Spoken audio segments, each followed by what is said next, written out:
If you're an overlander, you know this feeling.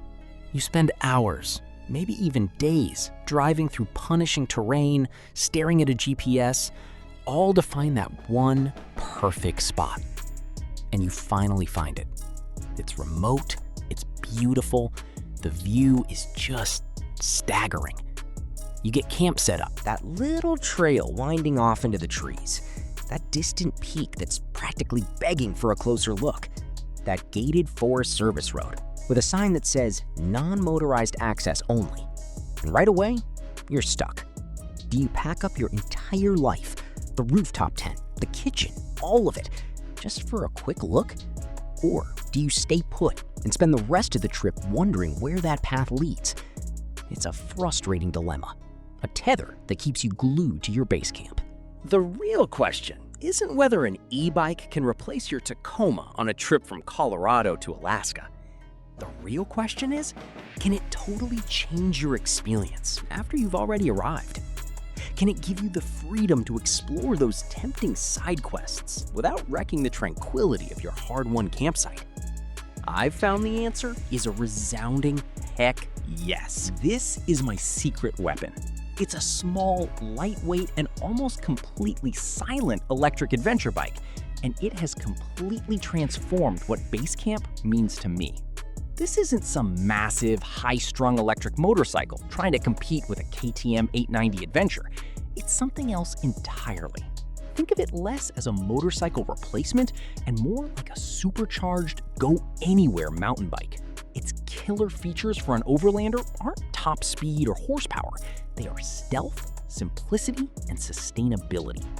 First, the silence. Unlike the roar of an ATV or a dirt bike, this thing is nearly silent. The only sound is the tires on the trail and the wind.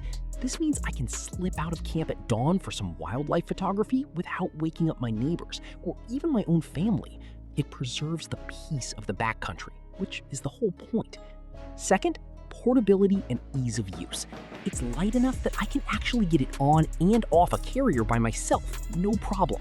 There's no complicated starting ritual, no warming it up. You just get on and go. That low barrier to entry means you're so much more likely to actually use it. A 5-minute exploration doesn't turn into a 30-minute ordeal of unloading, gearing up, and firing up a loud engine. It's just a simple, spontaneous decision. And third, and this might be the most important part for a self-reliant overlander, is the charging. This is the part that blows people's minds. I don't need to find a charging station. My truck is the charging station. With its modest solar setup and house battery, it's a mobile power plant. At the end of a day of exploring, I just plug the bike's battery into my rig's inverter. So what does this actually look like in practice?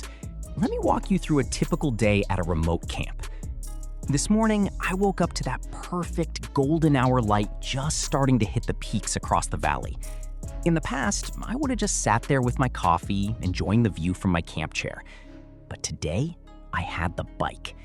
I quietly unplugged it from the truck, and within 2 minutes, I was silently gliding down a path. No engine noise, no drama.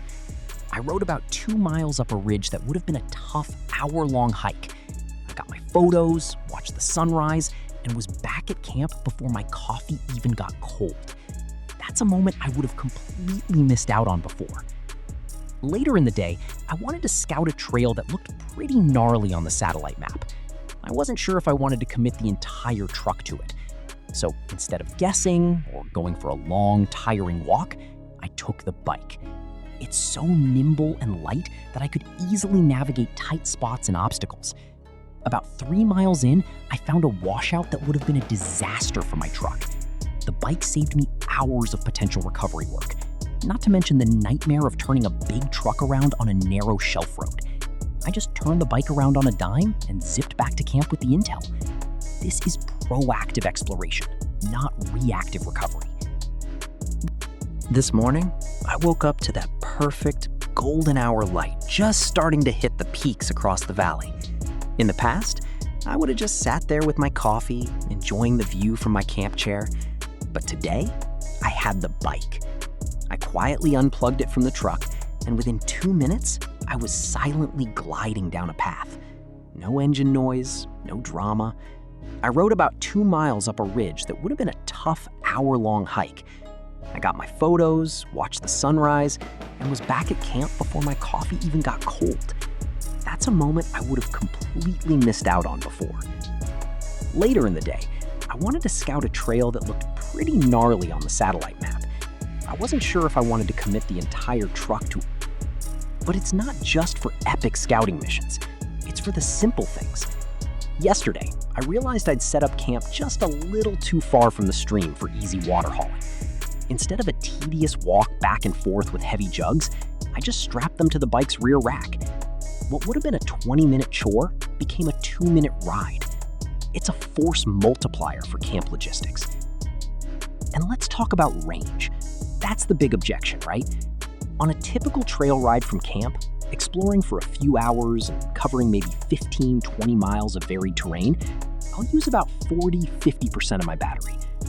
When I get back, I pull the battery, it weighs about as much as a small cooler, and plug it into my truck's inverter. By sunset, or at least by the next morning, it's back to 100%, all from the power my solar panels grab during the day. For this specific job, as a base camp exploration tool, range anxiety just isn't a thing. This little bike has completely shifted my mindset. Overlanding is no longer just about reaching a destination. It's about creating a hub from which real, uninhibited exploration can happen. The destination has become a gateway, not a dead end. The freedom is incredible. I can explore those gated roads, follow those animal tracks, and chase that sunset without a second thought. I'm seeing more and going further from my base camp than I ever thought was possible. I feel more connected to the environment because I'm moving through it quietly, reducing both noise pollution and my carbon footprint. It's a low-impact way to explore that feels much more aligned with the leave no trace ethos so many of us believe in. This isn't about replacing the cross-country adventure bike. That's a different tool for a different job. This is about perfecting the base camp experience. It's about freedom and exploration after you've already arrived. It's not the answer to every question, but for the question of what's over that hill when you're comfortably set up at camp, it is, without a doubt, the ultimate answer. It has genuinely become my most valuable overlanding tool, more than my high-lift jack or recovery boards, because I use it every single day I'm out here. So while the internet is busy debating whether an e-bike can conquer a continent, they're missing the quiet revolution happening at the campsite. The ability to silently and effortlessly explore your surroundings, to scout the path ahead, and to just have fun is a total game changer. It's about adding a new dimension of freedom to your adventures. It's about making your perfect campsite even more perfect. It's the ultimate camping hack. And for me, it's the secret weapon every overlander needs. Now, I want to hear from you. What's your secret weapon at camp? What's that one piece of gear that has totally transformed your experience? Let me know down in the comments. And if you want to see more of how this bike handles a real-world overlanding trip and get into the nitty-gritty of my charging setup, make sure you subscribe for the next adventure. Thanks for watching.